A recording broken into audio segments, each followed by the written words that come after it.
There was a time when opening a biscuit tin was pure magic. The satisfying pop of the lid, the gentle rustle of paper wrappers, and that first glimpse of perfectly arranged rows waiting to be devoured. These weren't just snacks, they were the backbone of British tea time, the fuel of factory breaks, and the comfort of Sunday afternoons. If you remember dunking any of these 15 classics into your cuppa, then you lived through the golden age of British biscuits. Hit that subscribe button, give us a like, and let's unwrap some delicious memories together. Digestive McVitie's. The humble Digestive wasn't just a biscuit, it was a national institution. Created in 1892 but perfecting its reign in the 70s, McVitie's Digestives were the dependable backbone of every British household. That satisfying crunch, the wheaty flavor, and the way it held up to a proper dunking made it legendary. Whether plain or chocolate-coated, Digestives were the biscuit you reached for when nothing else would do. They lined kitchen cupboards from Cornwall to Scotland, a reliable constant in an ever-changing world. No other biscuit could claim such universal acceptance. Jammie Dodgers. Burton's Jammie Dodgers burst onto the scene in 1966 and quickly became the cheeky favorite of the 70s. Those distinctive heart-shaped holes revealing the jam center made them instantly recognizable in any biscuit barrel. The shortbread base perfectly complemented the tangy raspberry jam, creating a flavor combination that was both sophisticated and playfully childish. Children would peek through the holes like tiny spectacles, whilst adults appreciated the quality shortbread. They represented British whimsy at its finest, serious baking with a sense of humor that made tea time just a little more fun. Custard Creams.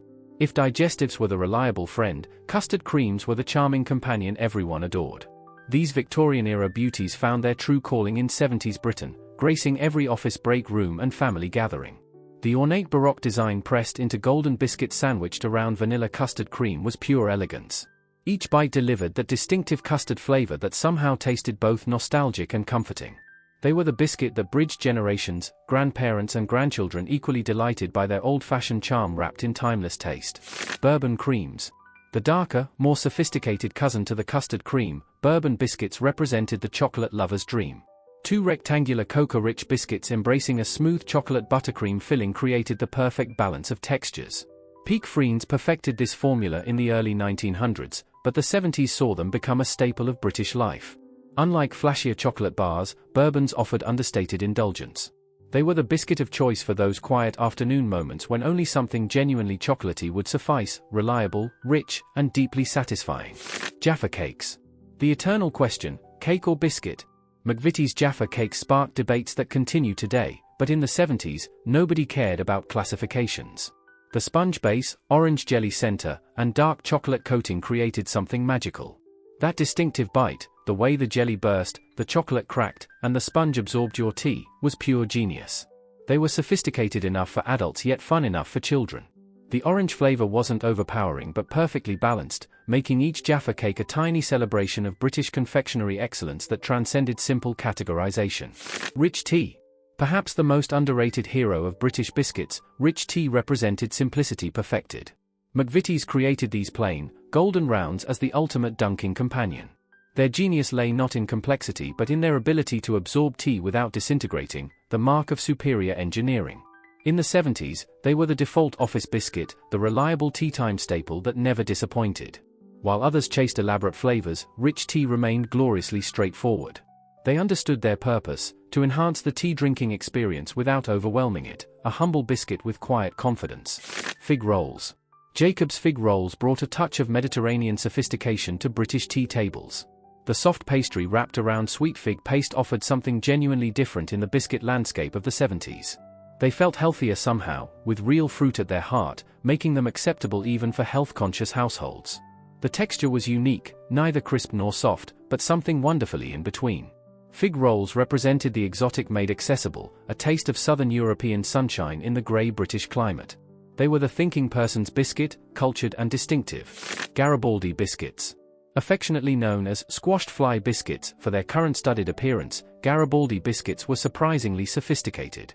Named after the Italian general, these thin, rectangular treats packed dried currants between layers of sweet pastry. Peak Friends made them famous, and the 70s saw them become a tea-time institution. Despite their unfortunate nickname, they offered genuine flavor complexity. The sweetness of currants balanced by crisp pastry created something both rustic and refined. They represented British humour at its finest, embracing an unflattering moniker whilst delivering consistent quality and taste. Lincoln Biscuits. McVitie's Lincoln Biscuits were the crown jewel of the fancy biscuit selection. These golden, buttery shortbreads featured an elegant curved design that made them feel special enough for Sunday visitors. The rich, crumbly texture and pure butter flavour elevated them above everyday dunking biscuits. In the 70s, they represented aspirational eating, not quite luxury, but definitely a step up from the ordinary. Lincolns were saved for special occasions, offered to guests as a mark of respect. They embodied British hospitality, combining quality ingredients with timeless design to create something genuinely distinguished. Ararut Biscuits. Huntley and Palmer's Ararut Biscuits occupied a unique position in 70s Britain, the invalid's biscuit that everyone secretly enjoyed.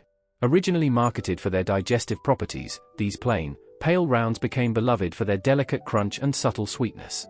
They were gentle enough for upset stomachs yet satisfying enough for healthy appetites. The simplicity was their strength, no overwhelming flavors, just pure, uncomplicated biscuit perfection. In an era of increasing complexity, Ararut represented reassuring simplicity, the biscuit equivalent of a warm hug from a concerned grandmother. Ginger nuts. McVitie's ginger nuts brought serious spice to the British biscuit landscape. These weren't gentle, polite biscuits, they packed a warming ginger punch that could clear sinuses and lift spirits. The hard, crunchy texture made them perfect for dunking, where they'd soften just enough whilst retaining their structural integrity. In the 70s, they were the biscuit of choice for cold mornings and dreary afternoons. The spice wasn't just flavor, it was medicine, comfort, and warmth rolled into one golden disc. Ginger nuts represented British resilience, tough enough to weather any storm. Marie Biscuits. Peak Friend's Marie Biscuits were the understated elegance of the biscuit world. These thin, crisp rounds with their delicate perforated edges and subtle sweetness represented refinement without pretension. They were light enough not to spoil dinner yet satisfying enough to accompany afternoon tea. The name itself suggested continental sophistication, yet they were thoroughly British in their restraint. In the 70s, they appealed to those who appreciated quality without ostentation. Marie Biscuits were the choice of discerning households, offering gentle pleasure without overwhelming the palate or the budget. Shortbread Fingers.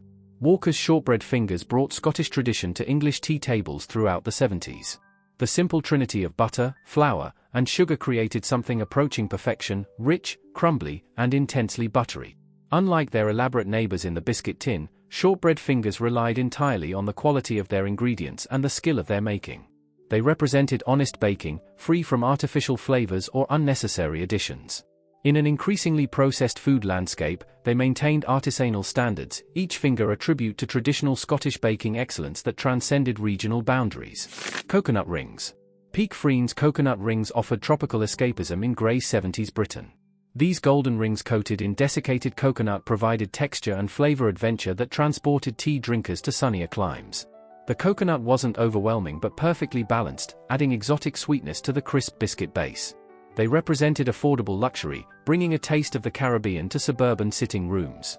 In an era before mass travel, coconut rings offered vicarious adventure, each bite a tiny holiday from routine. They were the biscuit equivalent of wearing sunglasses on a cloudy day, hopeful, optimistic, and deliciously escapist. Malted Milk. Elk's Malted Milk biscuits brought playground nostalgia to grown-up tea tables. The distinctive cow-shaped perforations weren't just decoration, they were childhood calling cards that made these biscuits instantly recognizable. The malted flavor was gentle yet distinctive, offering something different from standard sweet biscuits.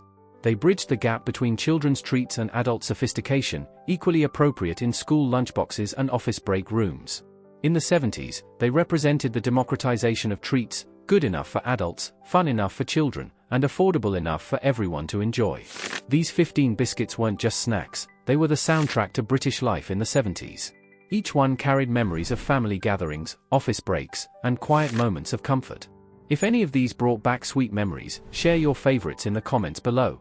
Don't forget to subscribe for more delicious journeys through British food history, and give us a like if this brought back some biscuit tin nostalgia.